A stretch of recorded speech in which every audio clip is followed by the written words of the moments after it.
Shalom, giving praises unto Yahweh, Hashem Yahweh Shai, Bahashem Kakadash, double honors to apostles and elders, great millstone, peace and salutations unto the elect, the nation of Israel, stability to our party out from the providence for the camp. Coming at you with a quick lesson, continuing from the last one, going into Revelation in 12 chapters, some history, as well as some prophecy, as well as uh,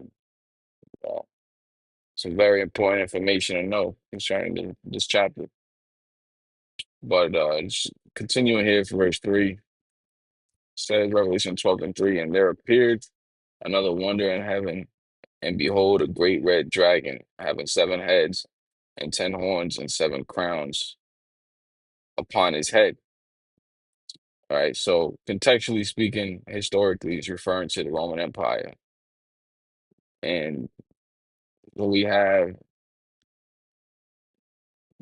is something that is a dark saying or is a mystery to the masses.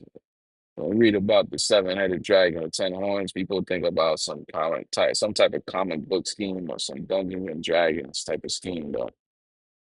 Um, Truthfully, this is not referring to a literal dragon. Okay, this dragon is actually the same serpent from the garden. When you read in the book of Genesis, and how do we know that? We go to this is Revelation chapter 20 and verse 2, and he says, and he laid hold on the dragon, that old serpent, which is the devil and Satan, and bound him 1,000 years. And these are just titles that are placed upon a people, a people that are unruly, people that are contrary to righteousness. And the people I'm referring to are the Edomites, okay, which today they go by predominantly the so-called white race or the Caucasian race. But so the red dragon is referring to a people, and a people make up an empire. People make up a kingdom. People make up a republic, right? People before it's a place. So without a people, you don't have a city, right? So the Roman Empire ruled by the Edomites is what that 7-headed dragon is with 10 horns. However, when it comes to why it's written with 7 heads, it's referring to the kingdom that they took over. 7 heads, starting with the French, the Spanish, um, Greeks, the British, Rome, Germania Major, Germania Minor. And then there's there's what is called the 10 common markets. And so the 10 horns was different lands during the ancient Roman Empire, which were vassal states that they had some control over. Which some of them were the Visigoths, the Ostrogoths, the Vandals, the Franks, the Lombards, Saxons, Gauls, Brigandines. So it's some history in here. But here we are in modern time where they actually are referenced as the EU or the ECC, the European Economic Community. And it used to be 10, but it's branched off to about over 27 now. Let's see. Goes into the membership of the European Union.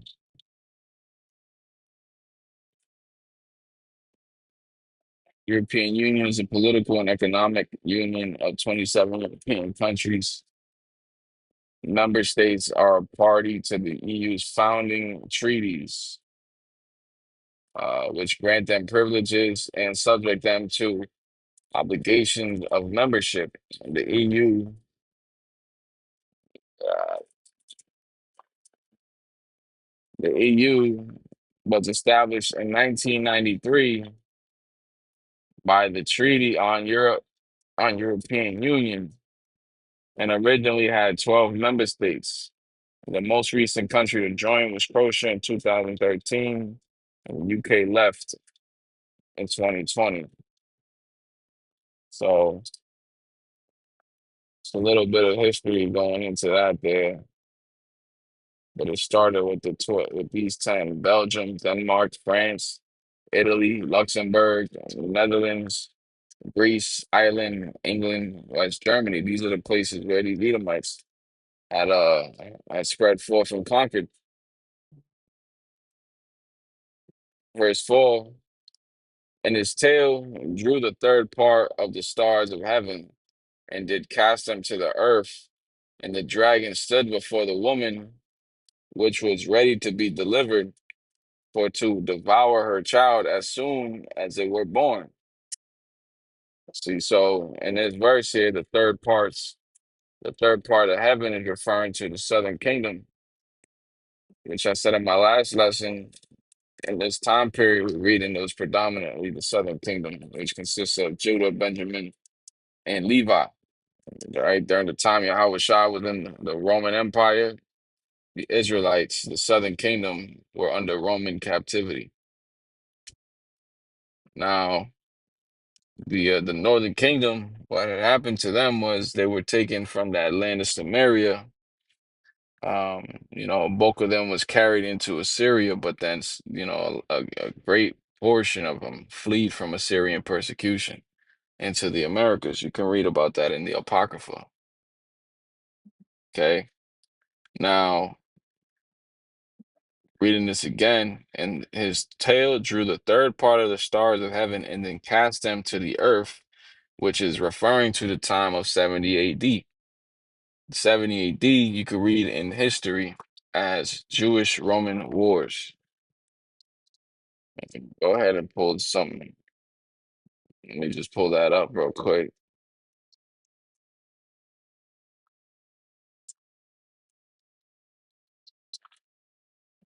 Jewish Roman wars.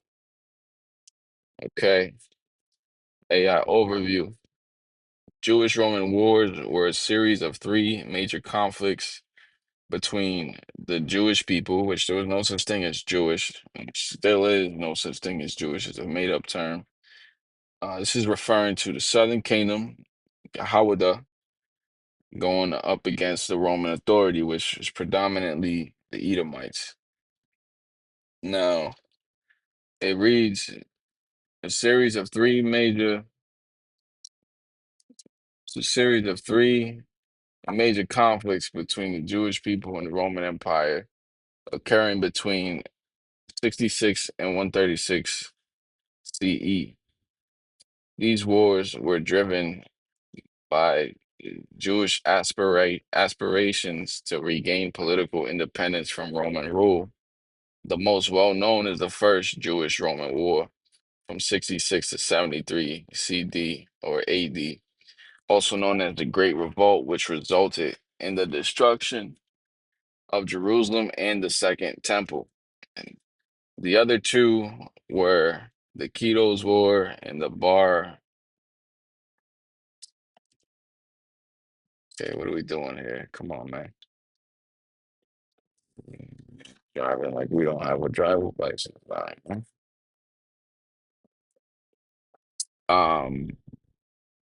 So that's a little bit of history on that. Yahweh Shai actually prophesied unto to his people about the destruction. Let me see.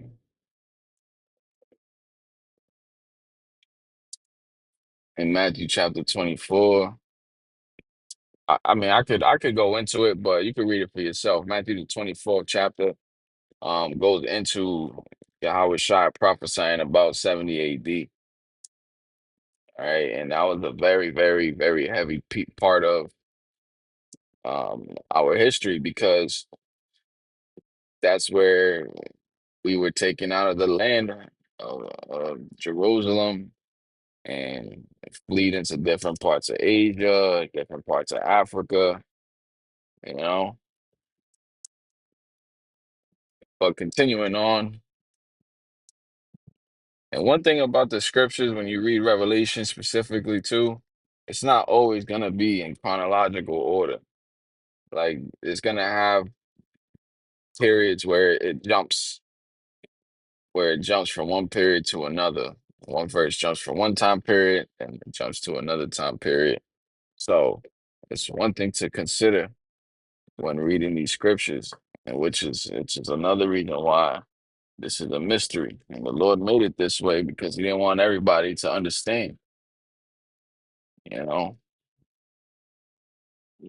verse 5 says, "And she brought forth a man child who was to rule all nations with a rod of iron.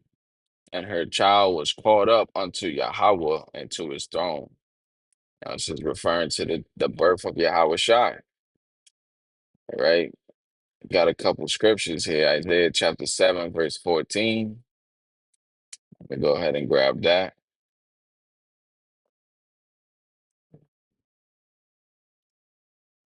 This is Isaiah chapter 7, verse 14. "Therefore, the Lord himself shall give you a sign. And behold, a virgin shall conceive and bear a son, and shall call his name Emmanuel." Now, we know Yahweh Shai's name is not Emmanuel, but that name that was told to be, the name given unto that child that's supposed to be a sign, it means God is with us. That's what it translates to. And so this was something that was written in Isaiah the seventh chapter, in which was to be fulfilled when Yahweh Shai was born. You know, it says, "Butter and honey shall he eat, that he may know to refuse the evil and choose the good. For before the child shall know to refuse the evil and choose the good, the land that thou abhorrest shall be forsaken of both her kings." All right, again, this was something that referring to Isaiah and the seventh, referred in Isaiah the seventh chapter, but ended up really coming to pass when Yahweh Shai was born. Okay, and you see,